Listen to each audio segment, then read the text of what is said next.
All right. Good morning, everyone, and welcome to Hokyoji's Sunday morning Dharma talk. My name is Junden Gage Myers. I'm the resident manager here at Hokyoji's in practice community, and it's my pleasure to introduce this morning our speaker, who is Reverend Dr. Jushin Stephyn Butcher.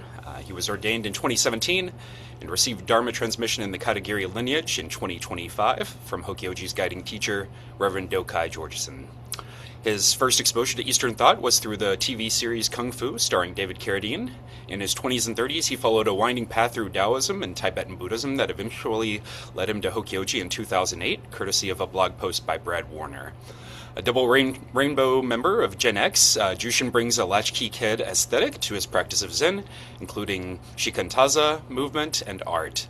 His understanding of the way fuses traditional sources with neuroscience, evolutionary psychology, and stoicism. Here we go. Jushin, please take it away. Thank you. Good morning, everyone. That's my long biography. You should go to the short biography. I was a little startled there with the Reverend Doctor thing. I thought, oh my gosh, I might have to talk about artificial intelligence this morning. I hope not. Good morning, everyone. Welcome to the Dharma talk. I hope everyone in the Twin Cities is surviving. I heard you were getting a blizzard. It's hard to tell whether those things actually ever happen or not. I think it's just a ploy for us to all go buy bread, milk, and toilet paper. This morning, I am going to start in an unusual place, I think. The genesis for this talk actually came from a podcast. When I drive to and from Hokyoji, it's 16 hours each way, and so I listen to a lot of podcasts. And one of the podcasts sort of talked about the book of Ecclesiastes. And it had interesting things to say, things that I didn't know, because the book of Ecclesiastes is not normally something that's on your radar.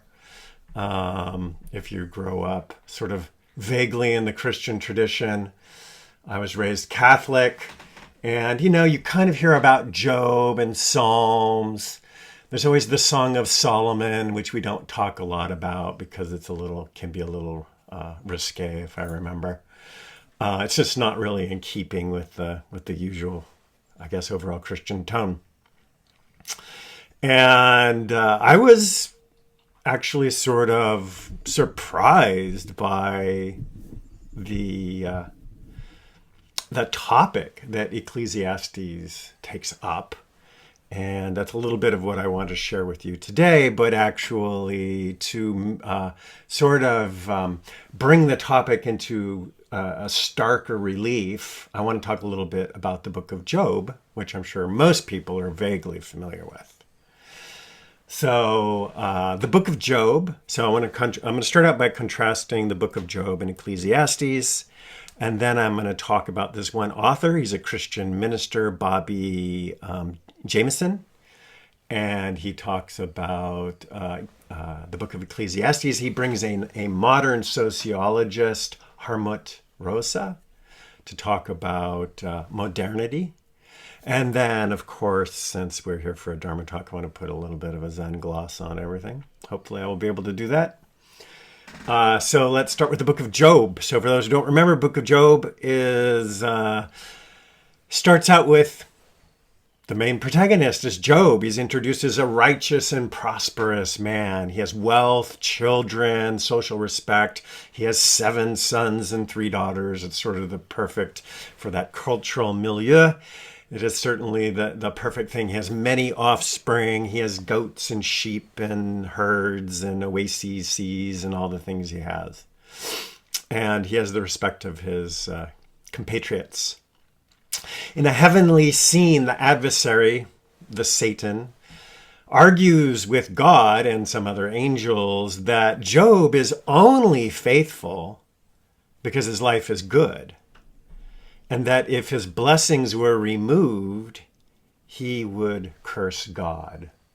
So let me just read from Job here. I'm just going to read a little bit. At the beginning, in the land of Uz, there lived a man whose name was Job. This man was blameless and upright. He feared God and shunned evil.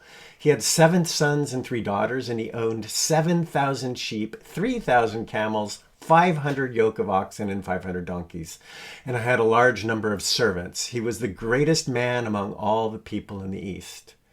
His sons used to hold feasts in their homes on their birthdays, and they would invite their 3 sisters to eat and drink with them. When a period of feasting had run its course, Job would make arrangements for them to be purified.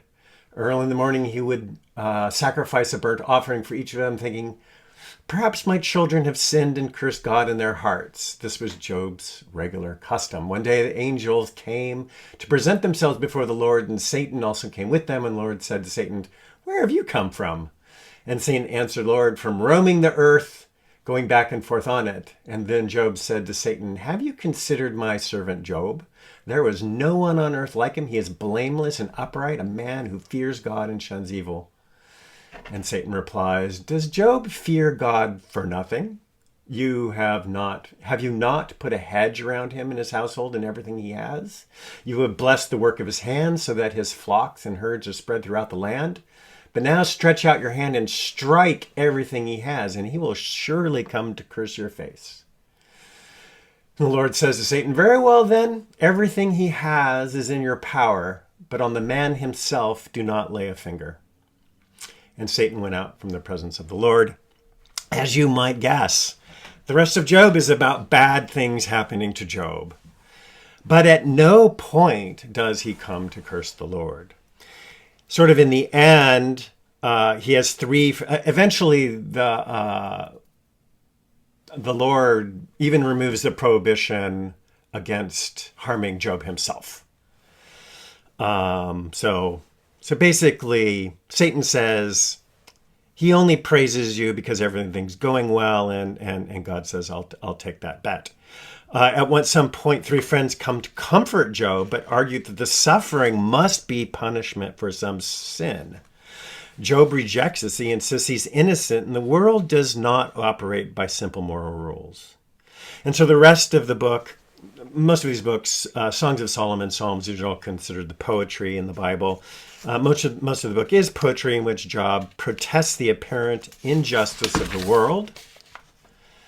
At the end, God speaks from a whirlwind, and he doesn't justify this suffering, but instead confronts Job with the vastness and the complexity of creation.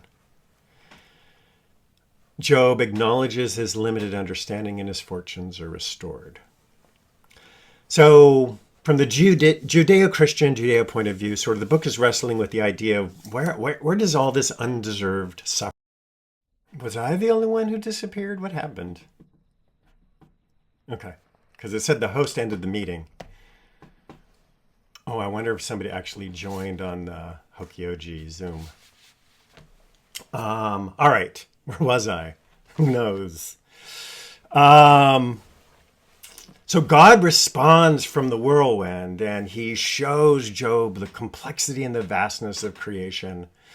And Job acknowledges that he obviously has a limited understanding, and there's a happy ending there. His fortunes are restored, and we can think of the central question there, if we want to abstract out God and Satan, is why does the world allow innocent suffering? And this resonates, I think, a lot with Buddhism, maybe in general, more with Buddhism, the sense of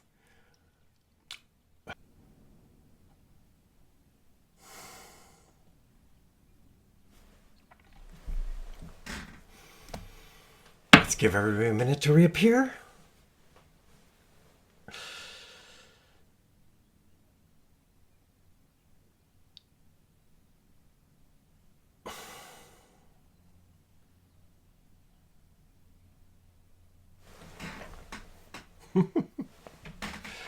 All right, maybe. So we can think of the central question of Job as being, what happens when everything goes wrong? What happens when everything goes wrong? In Job, we have a good person who suffers catastrophically. Traditional explanations are, bad things happen to you because you sin. Even in the Indic religions, I'm going to say it was karma, some things that happened in your previous life. Reality appears morally inconsistent. Job's friends represent a conventional moral theory of the universe that good things happen to good people, but Job actually rejects that. And the question becomes, is the universe morally intelligible? Job's protests resembled the kind of existential questioning that we might all have from time to time, which is like, what did I do to deserve this? I don't deserve this. The moral order I was taught does not match reality, and therefore the world is unjust. So Job is confronting the absurdity of suffering. God responds by showing him the vastness and the complexity of creation. He's showing him the sea and the storms, the animals and the cosmic order. If we strip away the God language here, what we're showing is the universe is far larger and far more complex than our moral expectations. So Job is the story of what happens when everything goes wrong. The story of Ecclesiastes, and this is what sort of drew me to it, the other way around, is that it's actually the story of what happens when everything goes right. What happens when our wildest dreams are fulfilled? Ecclesiastes is set up differently. It's written at a different time than Job. It's a philosophical meditation in the sense of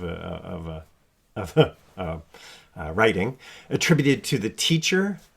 In Hebrew, it's Goledet,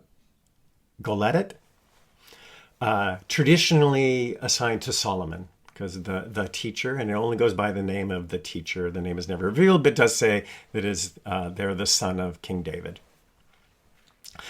So I'm just going to call him the teacher. The teacher has an experiment.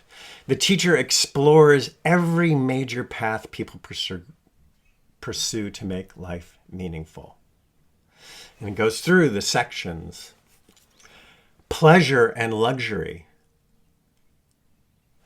Productivity, work, great projects, wealth, accumulating wisdom and knowledge.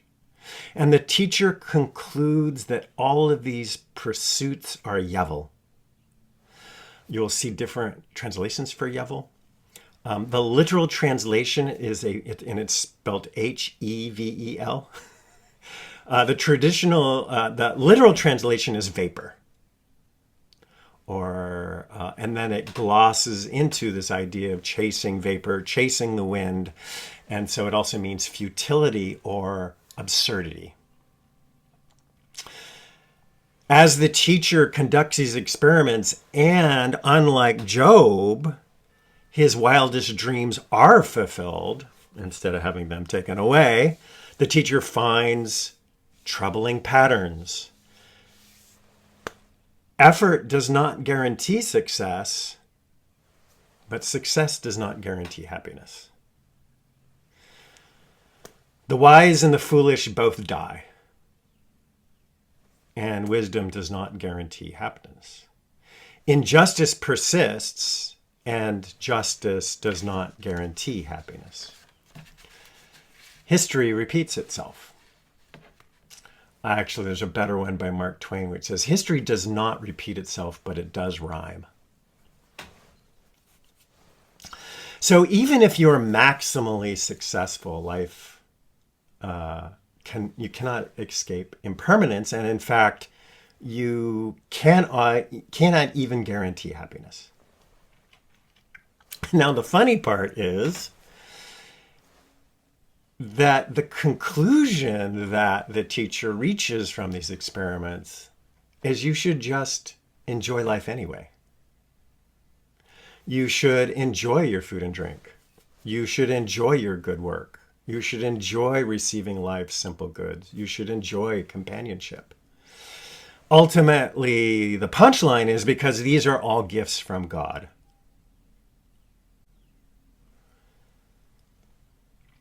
Now, Bobby Jameson, who I originally got, the name of his book is Everything is Never Enough.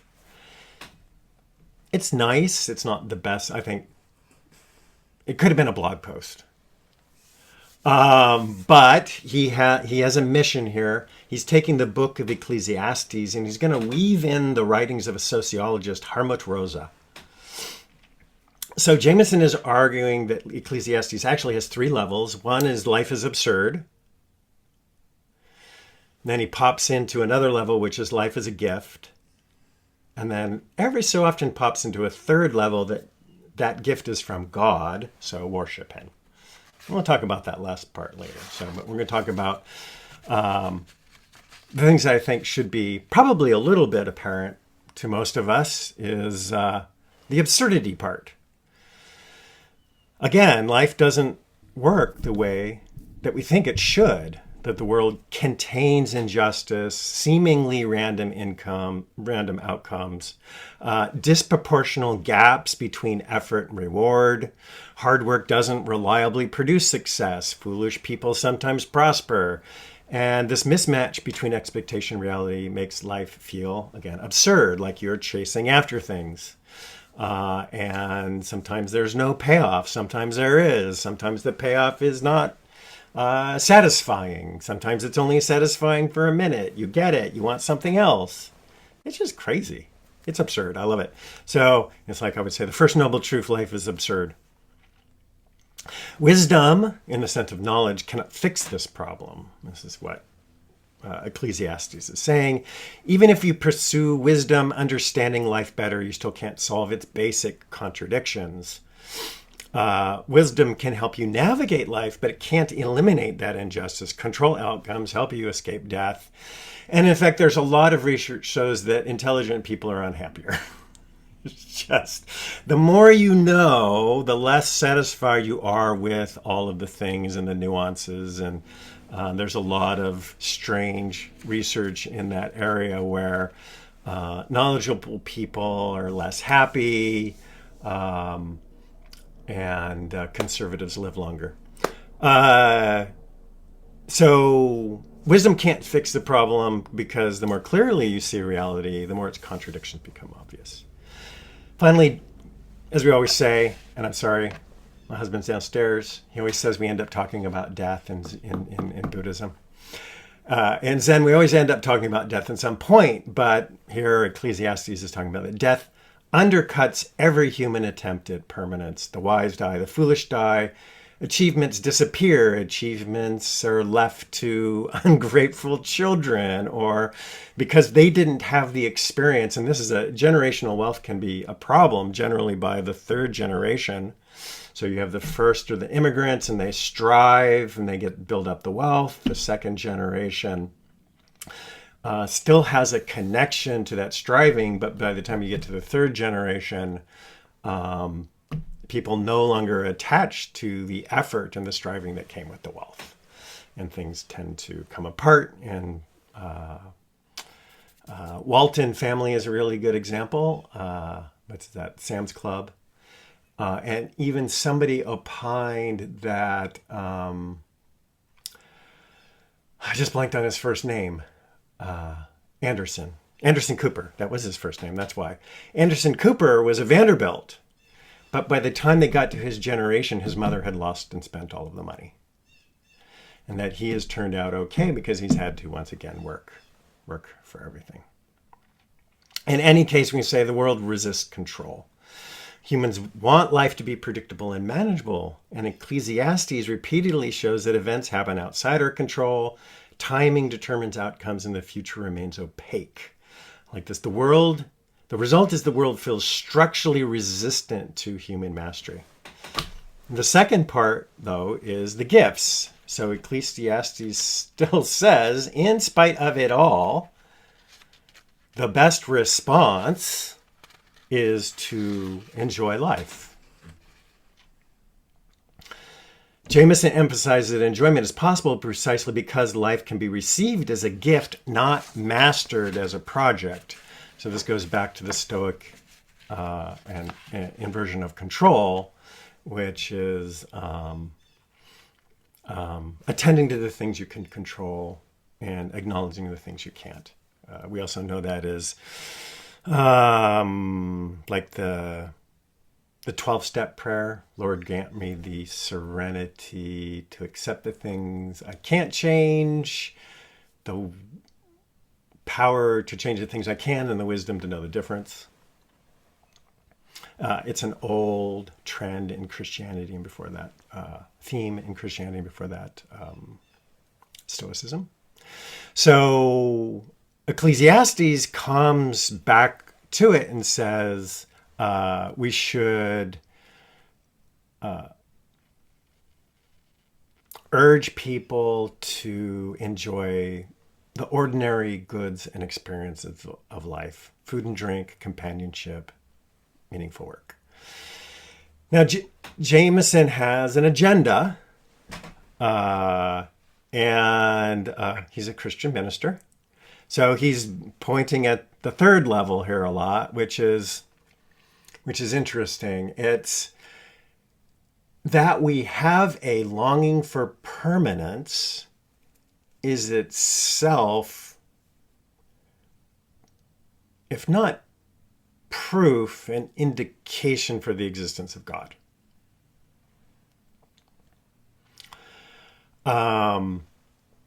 And he argues that we can only appreciate gifts if there are a giver, and that giver is God, and therefore we should sort of,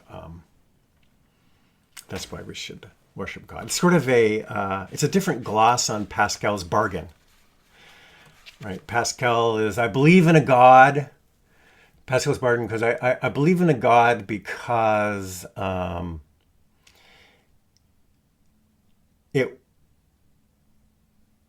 if there isn't a God, it won't matter because it will have meant I lived a good life. And if there is a God, he'll forgive me for making the bargain. So there is sort of an instrumentalism here. So I'm going to believe in God because it will make the gifts of life meaningful. This is sort of where Jameson brings in Harmut Rosa. Harmut Rosa is a sociologist, and he's talking about modernity and the grand arch of modernity. And a lot of people comment on the fact that Ecclesiastes seems very modern because it's talking about having everything and still not being satisfied. And Rosa is talking about modern life and how modern societies are structured around constant acceleration, faster communication, faster transportation, constant technological change, expanding choices and experiences, and the pressure to maximize productivity. You find even among, Stoicism has become Broicism. And you have people who want to meditate their way to more wealth and more productivity and things like that. And Rosa's critique of this is that this is a paradox. We live, and I was just watching something. I was going to grab the statistics, but like by all measures, there are fewer illiterate people on Earth, fewer people in poverty on Earth, more women in the workforce than there have ever been. Just in terms of living standards, everything is better than it has ever been, ever in history. Most of us are in climate-controlled rooms. We get into our climate-controlled cars to go to climate-controlled stores and workplaces. In a lot of ways, nothing's never been bettered. But the paradox is that as the more possibilities we gain, The more we feel pressed for time, the more dissatisfied we can be. Life becomes a treadmill. More opportunities results in more pressure to seize them. There's FOMO, fear of missing out, and chronic restlessness. And Jameson sees this as a modern expression of Yevel, that is absurdity. Rose's solution is what he called resonance. This is actually the whole point of the podcast that struck me. Aside from the interesting bit on Ecclesiastes, when sort of the author mentioned it, Rose's resonance. Resonance describes moments when a person experiences a meaningful, responsive relationship with the world. Listening to music that deeply moves you, meaningful conversation, experiencing nature, being absorbed in creative work and religious experience. These moments feel like the opposite of alienation. And instead of controlling the world, that's one of Rose's big things. Like everything is control. We want to control the weather. We want to control our experiences. We want to control our health. And as Ecclesiastes ultimately says, this is just all illusory, that you have any control over this. And so instead of controlling the world, you feel in responsive relationship with it. So for Rosa, the good life isn't about maximizing control, efficiency, productivity, self-worth, all of those things, modern self-help and other things doing. It's about cultivating spaces where resonance can occur. Jameson likes Rose's argument right up until the point he doesn't introduce God. Because without God, it doesn't answer any sort of final... Rosa can explain alienation, but he can't solve the deeper existential problem. So for Jameson, resonance can't defeat death. And he believes that resonance requires a giver, and God is that giver.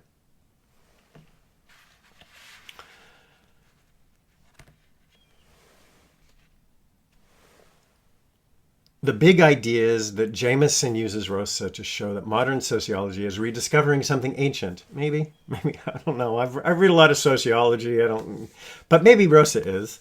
Ecclesiastes has already described the human condition. Life is unstable, control is limited, satisfaction in worldly things is partial. It's at best incomplete and impermanent. But you still is that deeper despair. And Ecclesiastes invites a different posture, to receive life as a gift from God rather than trying to master it. Okay, but my gloss on this is God is the ultimate MacGuffin. So, a MacGuffin, for those of you who not know, is a plot device, an object, person, or goal that drives the story forward by motivating the characters, although it is usually irrelevant to the audience.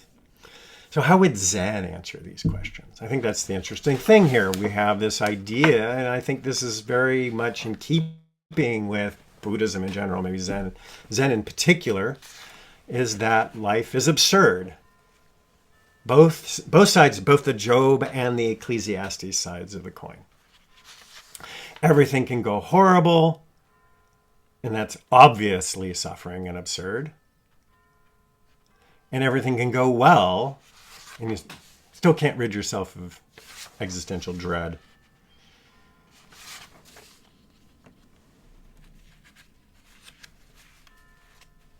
Zen's lesson is that the problem is ultimately that there's a mind that seeks permanence. So Zen would reinterpret the same observations differently. Instead of saying the world fails to satisfy us, Zen says the expectation of lasting satisfaction is a mistake. The dissatisfaction described in Ecclesiastes arises because the mind grasps at permanence, clings to outcomes, and constructs a stable self that wants control. From Buddhism, Zen inherits the idea of craving, which we talked about, Tim Messinger talked about a few times ago. The Zen solution then here is Zen practice, awakening to impermanence. Everything is impermanent. Everything is interdependent. There is no fixed self. And when seen clearly, the compulsion for grasping relaxes. I'm not going to say it goes away completely. And again, I'm not going to say I do this even on my best days. The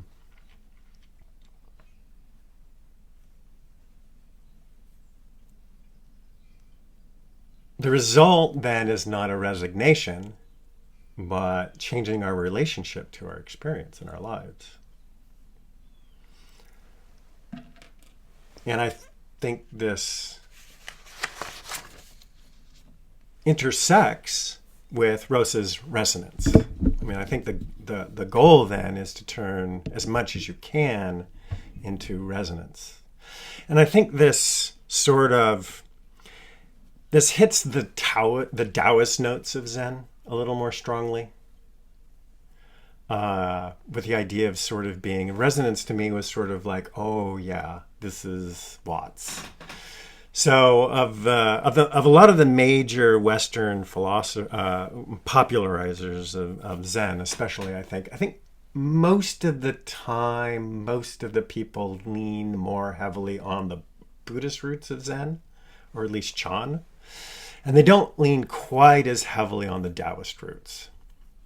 And a lot of that, I think there's a lot of different reasons for that. I think Zen started out very traditional. It eventually worked its way into Chinese culture, which was heavily influenced by Taoism and Confucianism. And it became very Taoist. And then it was reintegrated into a Buddhist orthodoxy. And then Japan sort of Protestantized it. And then it came to us, and we already have a strong inclination towards Calvinism in this country, and we're sort of stripping it all down again. But I think if you lean more heavily on the Taoist elements, it is what sort of Watts was talking about in terms of this dynamic between the fabricated and the organic. Is what he saw as being the essential tension was, sort of being in tune with the world or out of step. So for Rosa, he's going to say it's, he's going to compare it in terms of the goal is a resonance with the world. I think that's closer to Zen Buddhism maybe than Buddhism. Zen is going to be more of a non-grasping awareness. With Rosa, you have a responsive relationship with the world. With Zen, there's direct experience without clinging. Meaning through connection is Rosa, but in Zen we might call it freedom through seeing impermanence. I think all six of those actually happily coexist. So the funny thing is, of course, again, Jameson has an agenda. He has an implicit critique of Buddhism. He calls you should just file down your longings. I really liked that turn of phrase. Just file down your longings and the world will be better, and your everything will be better. He calls that the nirvana path, and he criticizes it. But I don't think it's a straw man. It's a straw man. Let's see. The other thing.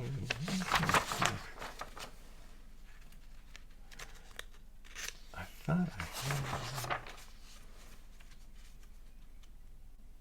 Yeah, on the MacGuffin part, there was a part now I think I missed. Let me see here.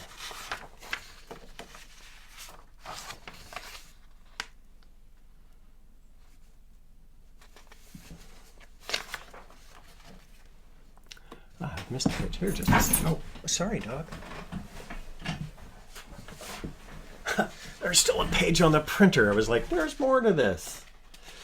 There's more to this.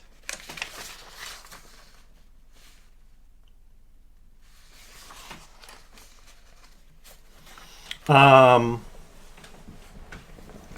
the critique of Jameson's critique would be that it's not just filing down longing.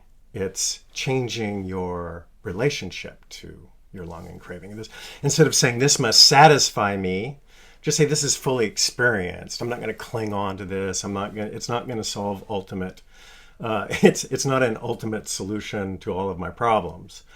Instead of trying to secure permanence, you just accept impermanence. Instead of producing anxiety about losing what you have, getting what you have, not liking what you get, then instead you have freedom instead. I wanted to... So for Zen, we're going to say Ecclesiastes sees the problem but stops halfway. I don't think there's anything generally unacceptable about Ecclesiastes. It observes this is, the human condition. We find these things in Stoicism, we find these things in Judaism, we find these things in other religions. Achievements don't ultimately satisfy, outcomes are unpredictable, death dissolves human projects, grasping after permanence fails. The Zen answer is yes. This is exactly what reality looks like. You nailed it. You got it. This is what it is. Ecclesiastes then concludes that this instability means that you have to get meaning from beyond the world. Zen is going to say instability is the point. Reality is impermanent. Stop demanding impermanence. Stop demanding things from the world that the world cannot provide for you. And where Jameson sees the Zen solution as lowering the bar of longing, I would say that in Zen we'd see the Christian move is to project permanence onto the universe. So we have back to the God MacGuffin. And I think the Buddhists do it too. I think that sometimes emptiness with a capital E, Buddha nature with a capital B, mind with a capital M, consciousness with a capital C, are very, very sneaky attempts to bring back permanence, reason, order to reality. I may not be a Buddhist. So in modern Zen studies, we have this thing, which I was just talking about, I got ahead of myself a little bit, where when we talk about Zen, we often talk a lot more about the Buddhist roots. We go back to the Pali Canon. We look to see what our Tibetan brothers and sisters are doing. We look to see what our Theravada brothers and sisters are doing. But very few of the authors, I think I can name them on one hand and perhaps 2 or 3 fingers, go back to the Taoist roots. And a lot of the times, these are sort of the things that I have a little bit more of a sympathy with, more of a resonance with, these more Taoist things. So the Taoism, and it fits with all of the things I just said. So Taoism frames everything as being either in alignment or out of alignment with the Tao, which you could just call the world. It's funny, in Chinese translations of the Bible, instead of saying in the beginning was the Word, they say in the beginning was the Tao. So they translate that as that. It's also related, seemed to be, to logos in Stoic philosophy. So the Tao is the underlying way or the pattern of reality, and human dissatisfaction arises not because the world fails to satisfy or that craving must be extinguished, but because humans struggle against the natural flow of reality. So the problem is misalignment. Misalignment creates absurdity. And the Taoist solution to that is Wu Wei, which is a little confusing. It's translated a little bit as effortless effort, non-forcing, but I like Alan Watts's gloss is it's the organic versus the fabricated. The idea is water flowing around obstacles, a skilled craftsperson working intuitively. Of course, that skilled craftsman required years as an apprentice before they got to that working intuitively. There was a lot of practice. Musician improvising without strain. Again, years of practice before you can do that. So life becomes harmonious when action flows naturally from the situation. You see that a lot in the koans, right? My favorite is still not knowing is most intimate. So it's like what's required in that specific situation. And that fits very well with Rosa's idea of resonance. Both Taoism and Rosa reject control, optimization, endless productivity, and they value responsiveness, receptivity, and mutual interaction with the world.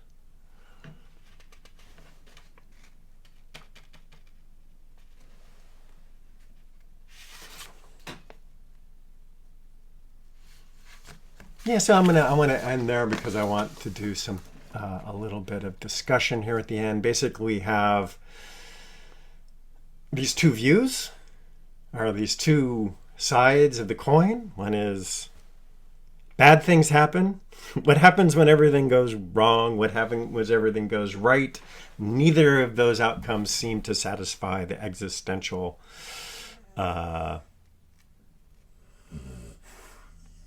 ennui we often feel. And what are sort of the what are different ways of responding to that? Is it belief in God? Is it getting rid of our desires? Is it becoming more in tune with the absurdity and accepting it all as just a gift?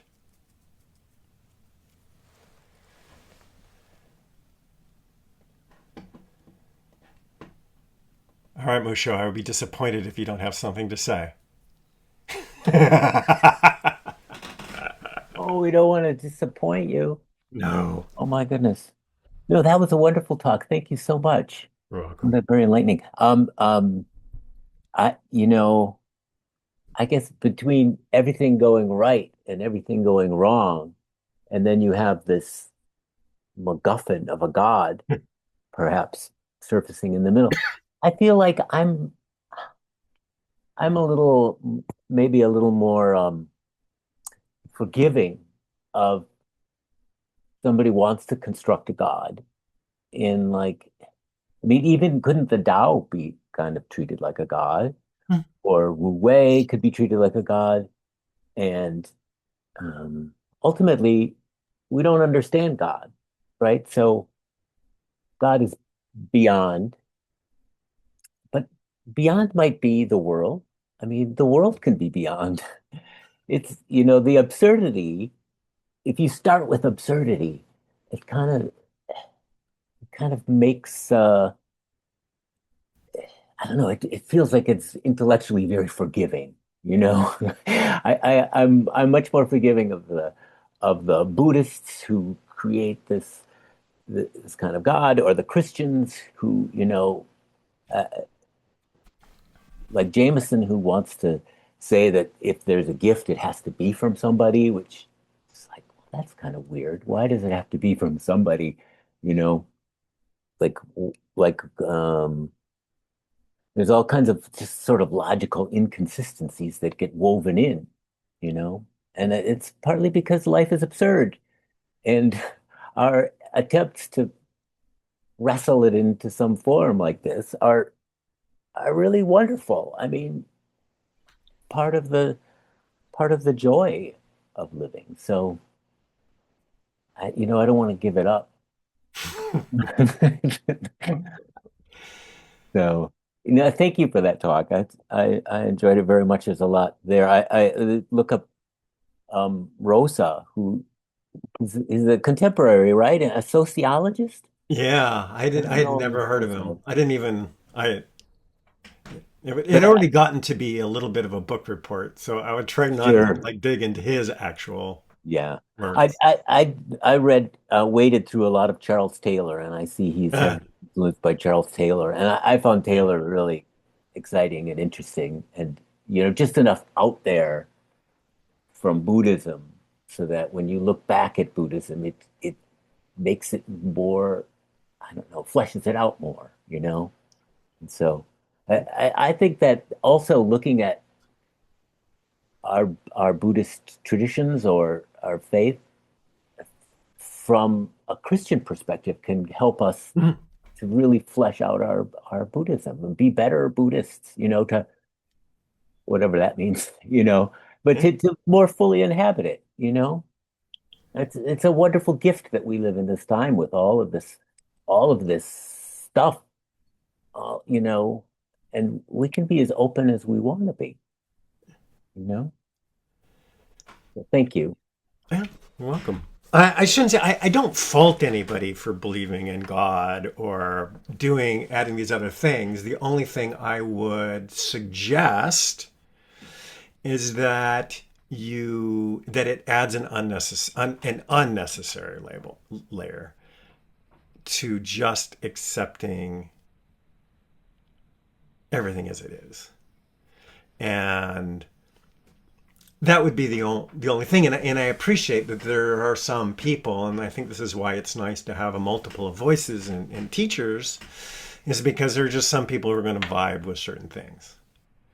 And so, like, some people I know from your talk last week are going to vibe with what you said. And then other people, it's like, no, Butcher doesn't know what the heck he's talking about. There's a collective consciousness. Um, the mind only school was right. If we know what the mind only school actually said, but yeah, there's a different one. It's like, oh my gosh, somebody mentioned God again. And it's like, I'm so tired of that because I'm tired of God watching what I do in my bedroom and, no. So, yeah. The problem is kind of, it doesn't, and I do have a sympathy and maybe a little more than sympathy. These people is like, it's like God is the label. It's the blanket we throw over the mystery to give it shape. And I quite like that, except it's just there's always that extra step where it's like, oh, and he's, by the way, is keeping accounting. he's got this. He's like Santa Claus.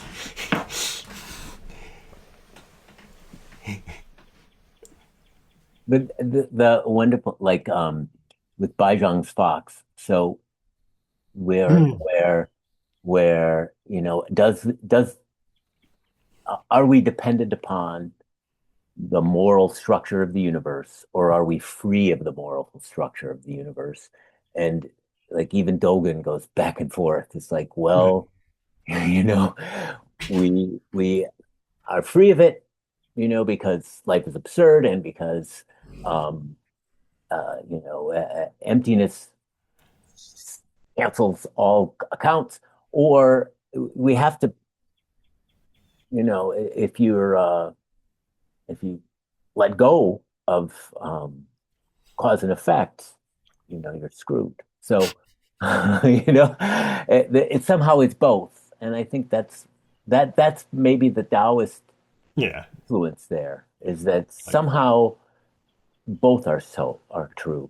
yeah. You're looking at it wrong. I mean, what? It doesn't have to be symmetric, right? The world could be completely indifferent to our morals, whereas we can't be, or shouldn't be. And yeah, it's like. But then it all goes back to. I mean, it's always funny. I always think about it's like everything ends in death, which is again a running joke in our household. But I really do mean that in terms like that thing that you feel when you're in a group of people and you're afraid that they don't hold your opinion or something, that just like that vague uneasiness comes from a deep evolutionary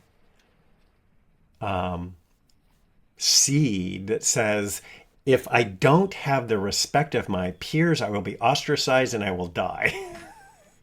Like everybody is like, if somebody does, it's like if public speaking, people are gonna, I'm gonna go up there and they're not gonna like me. I'm gonna be ostracized from the community. I'm gonna die. Like this is like a really hardwired thing in us, and it's like a lot of times like, nah. Most of the time in the modern world, you're not gonna die if you don't have the love and respect of your peers. I mean, it's nice to have, but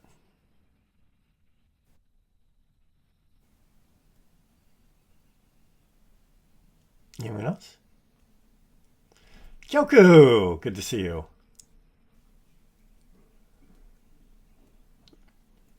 There. Well, what comes up for me is this orientation towards ending. Um, when the evidence suggests that there is nothing that doesn't, first of all, there's the question, is there a something? Right. And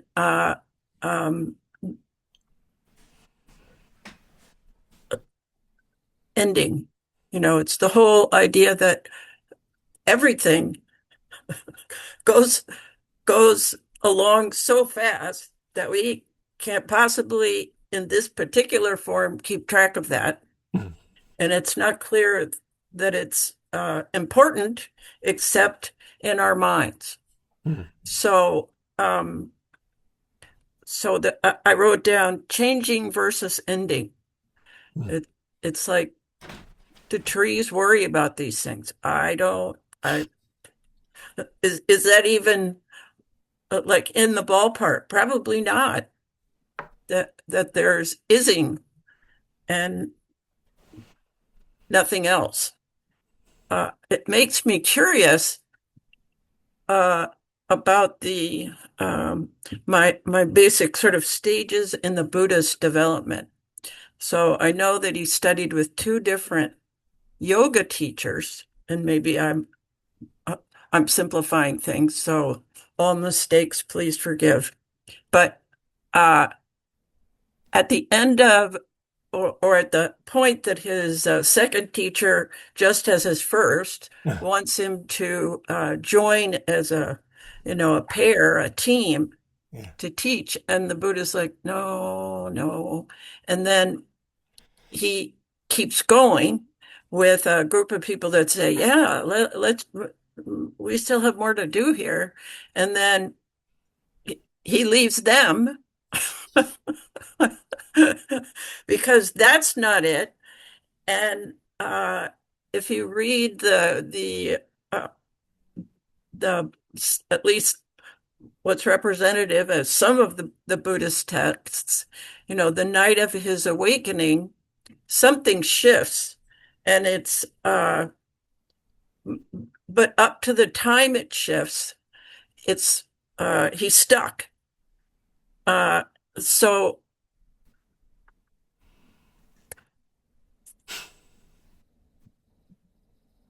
is our problem how do I run my life? Kind of comes up because already it's uh it's complicated. So it's a little hard to pin down.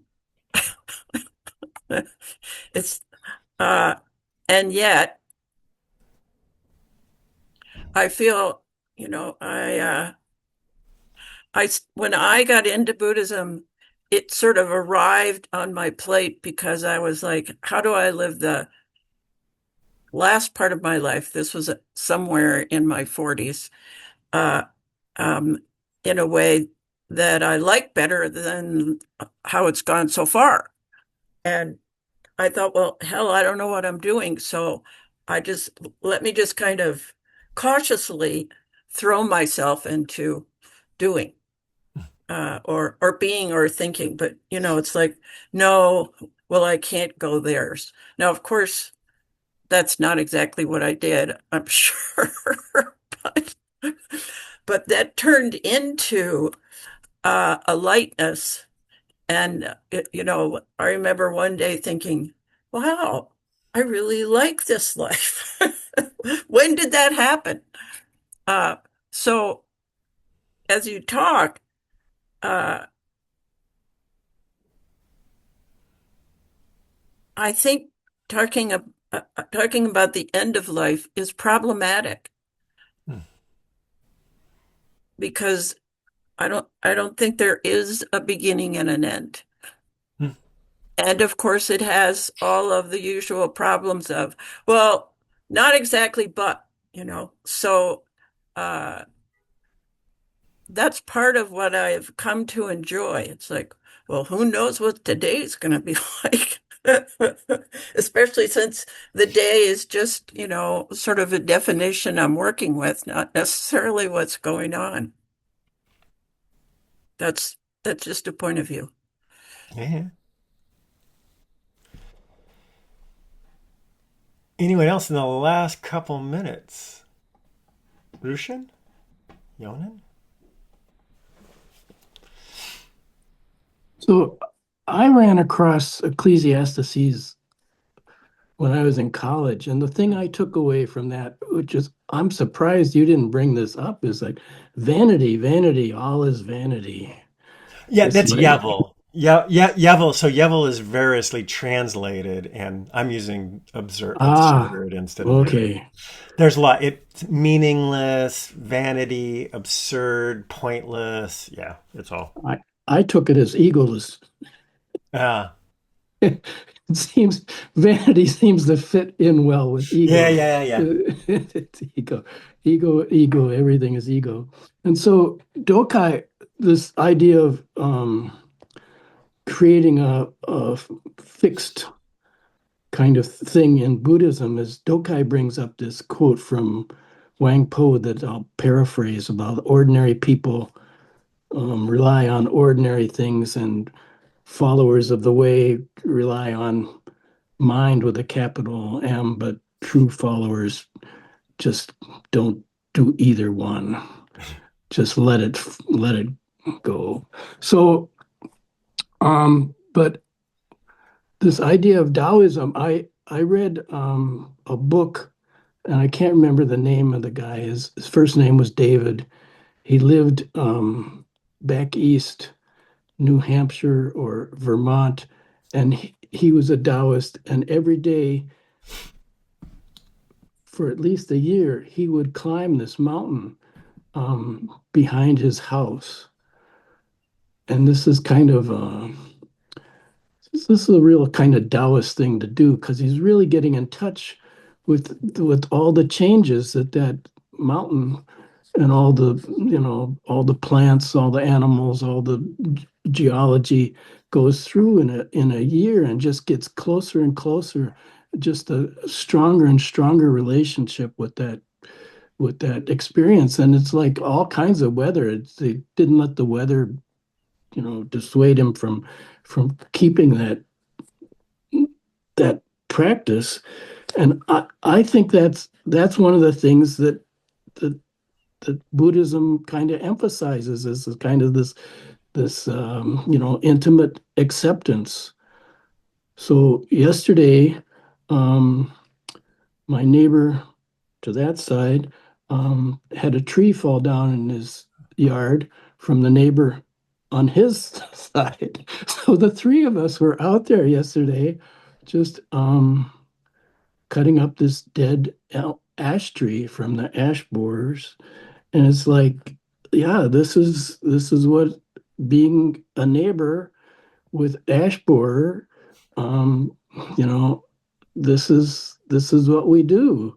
And this is kind of it was kind of a accepting moment. This is, the tree died, the tree fell.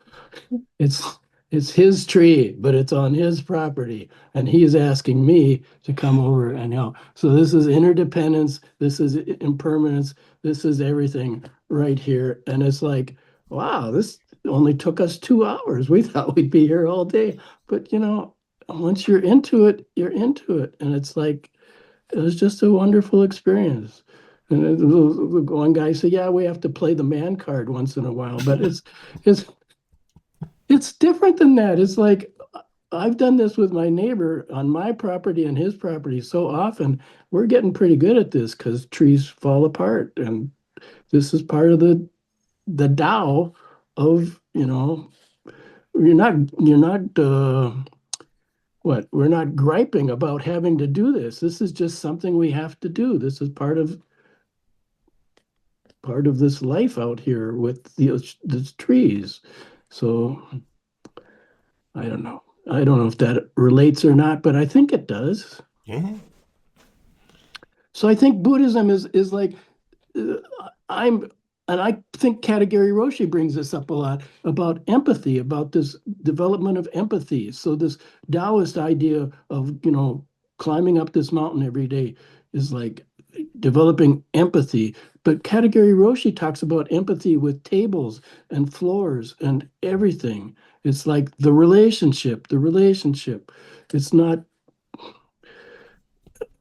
it's not griping about how things aren't working. It's about connecting with things as they work. So That's a good note to end on. I think we ran a little over. We did have some technical difficulties, but we persevered. I'm just a walking technical div. Thank you, everyone. I'm going to turn it back over to Jinden. All right. Thank you, Jushin, for your talk this morning. We are deeply grateful as a community. Just some notes this morning. Hokyoji does. We operate based on retreats and donations. So if at any time you ever feel called to make a donation, you can do that online, or you can send a check via mail to our physical address. And we are always deeply grateful for people's hospitality and generosity and dana. So just some events that are coming up here in the next month. As an FYI, we are still closed here at Hokyoji up until March 31st for mud season. Some upcoming events is the online study group, Uji, Being on Time. That'll be April 6th through May 11th, and I believe that is a 6-week class there. And that is going to be facilitated by Associate Teacher Onryu, GD, Musho, who is here today, Ishin, Jukan, and Saren. So if you feel called to join that class, please go ahead and register for that. And then also, we have a couple more. Clouds and Waters Retreat is coming up April 10th through the 12th. You can go to their website and register or seek more information there. Coming up on April 11th from 1 to 3 p.m., and I mentioned this last time I was hosting, is that Hokyoji's annual membership meeting is coming up April 11th. This is about a month and a week ahead of last year's meeting. So just be sure to remember that it's not in May this year, it's in April. And then finally, we have Caring for the Land, April 16th through the 19th. So if you want to come play in some dirt and taking care of the land and taking care of the spaces and all beings, go ahead and get registered for that. And before we go today, we'll just go ahead and close out with the 4 vows. Beings are numberless. I vow to free them. Delusions are inexhaustible. I vow to end them. Dharma gates are boundless. I vow to enter them. The Buddha way is unsurpassable. I vow to realize it. Thank you all, and have a great and wonderful Sunday. Thank you. Bye. Happy snow shoveling.